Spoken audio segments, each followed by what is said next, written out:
Namaste, Dandavat Pranam. By the instruction and grace of our spiritual master, Vishnupad Paramahamsa Sripad Bhakti Madhava Puri Maharaj, we are here reading Srimad Bhagavatam. Om Namo Bhagavate Vasudevaya. We're also paying our humble dandavats to Srila A.C. Bhaktivedanta Swami Prabhupada for providing us this wonderful commentary and translation of Bhagavatam. And following the instruction of Srila Bhaktisiddhanta Saraswati Thakur, who said if we cannot understand Srimati Radharani within the 18,000 verses of Bhagavatam, then our study has been for waste. Following his guidance, we are praying to Srimati Radharani. Yadi seva vanchitasyama yasya kripaya vayam labema sarvam prapnuma prayojanam Damni Shri Bhagavat Pade Krishna Sambandhi Sarvam Cha Yadina Jani Mahetutam Ashtadashasu Sahasreshu Shlokanam Bhagavat Oktishu Radharanim Navindam Hatada Nishvalam Bhagavat Adhyayanam Radhikaya Kripam Vina Yartasyat sarva parishrama.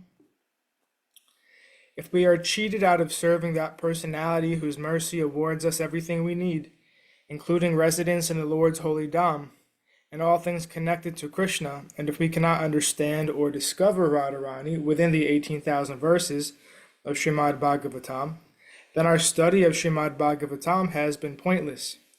Without the mercy of Srimati Radharani, all our efforts are in vain. So we are continuing our reading from Canto 4, The Creation of the Fourth Order, Chapter 29, Talks between Nārada and King Prācīnabarhi, Text 17. Yata yata vikriyate gunakto vikaroti va tata tato padrastatma tadvritir anukaryate. Formally, it was explained that the queen is one's intelligence. While one is awake or asleep, that intelligence creates different situations. Being influenced by contaminated intelligence, the living entity envisions something and simply imitates the actions and reactions of his intelligence. Purport. The queen of Puranjana is described herein as intelligence itself. Intelligence acts both in the dream state and in the waking state, but it is contaminated by the three modes of material nature. Since the intelligence is contaminated, the living entity is also contaminated. In the conditioned state, the living entity acts according to his contaminated intelligence. Although he simply remains an observer, he nonetheless acts, being forced by a contaminated intelligence, which in reality is a passive agent. Texts 18 through 20. Dehoratastvindri yasva samvatsara rayogati dvikarma chakras triguna dvaja panchasu bandura manorasmir buddhi suto hranido dvandva kubara panchendriharta prakshepa Saptadatu varutaka akutir vikaram hobyo akutir vikramo bhayo mriga trishnam pradhavati ekadasendriya chamu panchasuna vinodakrit. Nārada Muni continued. What I referred to as the chariot was in actuality the body. The senses are the horse that pull that chariot. As time passes, year after year, these horses run without obstruction. but they make no progress. Pious and impious activities are the two wheels of the chariot. The three modes of material nature are the chariot's flags. The five types of life air constitute the living entity's bondage, and the mind is considered to be the rope. Intelligence is the chariot driver. The heart is the sitting place in the chariot, and the dualities of life, such as pleasure and pain, are the nodding place. The seven elements are the coverings of the chariot, and the working senses are the five external processes. The 11 senses are the soldiers being engrossed in sense enjoyment. The living entity seated on the chariot hankers after fulfillment of his false desires and runs after sense enjoyment life after life. Purport. The entanglement of the living entity in sense enjoyment is very nicely explained in these verses. The word samvatsara, meaning the progress of time, is significant. Day after day, week after week, fortnight after fortnight, month after month, year after year, the living entity becomes entangled in the chariot's progress. The chariot rests on two wheels, which are pious and impious activities. The living entity attains a certain position in life, in particular type of body, according to his pious and impious activities. But this transmigration into different bodies should not be taken as progress. Real progress is explained in Bhagavad Gita 4.9. Tyaktva deham punar janma naiti. One makes real progress when he does not have to take on another material body. As stated in Chaitanya Charitamrita Madhya 19.138. Aita Brahmanda Bhari. This is Chaitanya Charitamrita. Eta Brahmanda Bhari Ananta Jivagana Chorasi Lakshayo Nite Karaye Brahmana. The living entity is wandering throughout the entire universe and taking birth in different species on different planets. Thus he moves up and down, but that is not real progress. Real progress is getting out of this material world altogether. As stated in Bhagavad Gita 8.16, Abrahma bhuvana loka punar avartinarjuna mam upetya tu kaunteya punar janma na vidyate. From the highest planet in the material world down to the lowest, all are places of misery wherein repeated birth and death take place. But one who attains to my abode, O son of Kunti, never takes birth again. Even if one is promoted to Brahmaloka, the highest planet in the universe, he has to come down again to the lower planetary systems. Thus he is wandering up and down perpetually. Under the influence of the three modes of material nature being illusioned, he thinks he is making progress. He is like an airplane encircling the earth day and night, incapable of leaving the earth's gravitational field. Factually, there is no progress because the airplane is conditioned by the earth's gravity. Just as a king is seated on a chariot, the living entity is seated in the body.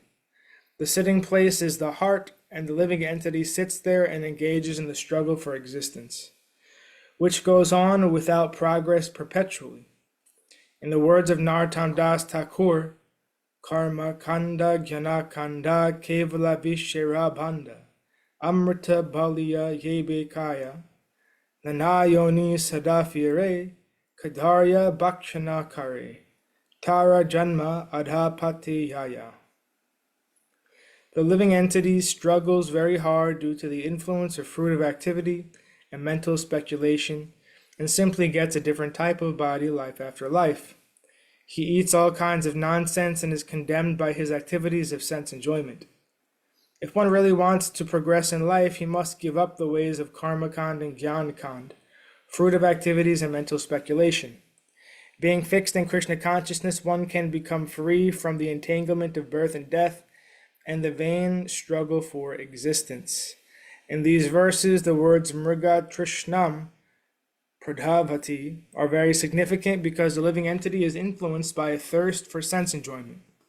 He is like a deer that goes to the desert to search out water. In a desert, an animal simply searches in vain for water. Of course, there is no water in the desert, and the animal simply sacrifices his life in an attempt to find it. Everyone is planning for future happiness, thinking that if he can somehow or other reach a certain point, he'll be happy. In actuality, however, when he comes to that point, he sees that there is no happiness. He then plans to go further and further to another point. This is called Mriga Trishna, and its basis is in sense enjoyment in this material world. Text 21. Samvatsaras vega kalo yeno palakshita tasyahani ha gandharvyo ratraya smrta harantyayo parikrantya shastyutara satatrayam. What was previously explained in Chandavega, powerful time, is covered by days and nights, named Gandharvas and Gandharvis. The body's lifespan is gradually reduced by the passage of days and nights, which number 360. Purport. The word parikrantya means by traveling.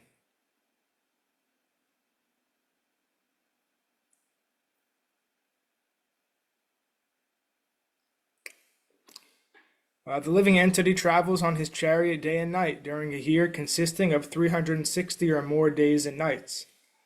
Life's progress is taken for the unnecessary labor required to cover these 360 days and nights of life. 22. Kalakanya jara saksha lokastam nabhinandati Svasharam jagrihe mrityu shayaya yavanesvara. What was described as Kalakanya should be understood as old age. No one wants to accept old age, but Yavaneshvar, or Yavanaraj, who is death, accepts Jar, old age, as his sister. Purport.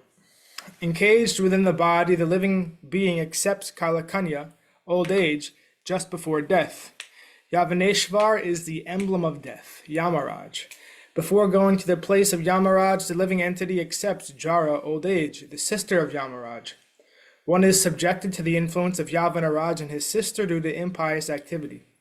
Those who are in Krishna consciousness and are engaged in devotional service under the instructions of Nārada Muni are not subjected to the influence of Yamaraj and his sister Jara. If one is Krishna conscious, he conquers death. After leaving the material body, he does not accept another body that is material, but returns home back to Godhead. This is verified in Bhagavad Gita 4.9. And thus ends our reading for today. We'll continue from text 29 on Friday. So we'll shut this down. Okay. Jai Om Vishnupad Paramahamsa Sripad Bhakti Madhava Puri Maharaj Ki Jai. Jai Srila Guru Maharaj, Srila Gurudev, Srila Charya Dev Ki Jai. Jai Srila Prabhupada Ki Jai. Sri Rupanuga Guru Varga Ki Jai. All glories to the assembled devotees, all glories to the worldwide devotees, Sama Bhaktiveda Vrinda Ki Jai. Jai Navadvip Dham Ki Jai, Mayapur Dham Ki Jai, Jagannath Puri Dham Ki Jai, Jagannath Baladev Subhadra Ju Ki Jai.